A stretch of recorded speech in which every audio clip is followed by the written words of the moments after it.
How far would you go to meet someone special? I went from Exeter in England to Tokyo in Japan, via Paris, Seoul and Amsterdam. So if you want to find out how I got on, stick around to the end. And I'd love to hear your dating stories, so stitch this and tag me in your videos. Or just comment below. Plus, if you could like and subscribe, that'd be awesome. Thank you. I grabbed an afternoon flight from Birmingham to Charles de Gaulle. Then the next morning, I was en route to Tokyo, having a gander at some scenery.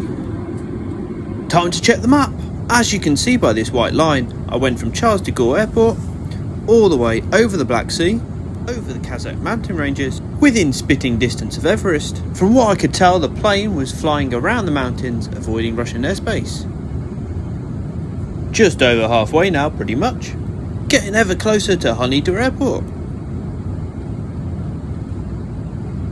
The route flies in from the west side of Japan, very close to Mount Fuji, and as you'll see in a second where I'll zoom in, then lands at Haneda Airport.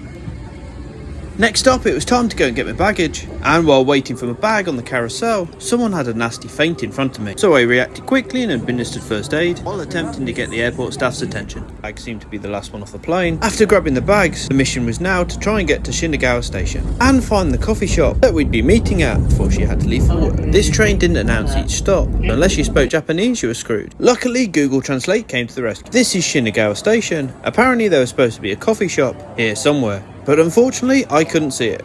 I had a good old look, but couldn't find one.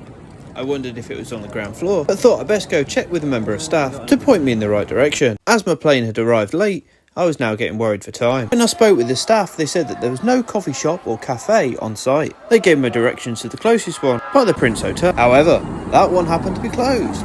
The situation was not ideal to start off with, and I'd got no internet, so I had no way of letting her know. At which point I had a brainwave. I said to myself, Tank, it's time for plan B. With no technology, it's time to go old school. As I knew where she worked, I thought I'd take a little walk and see if I could leave a message at reception to apologise for not being at the cafe. Then with a bit of good luck, she might still want to see me. If you want to know how I got on, make sure you check out part 2.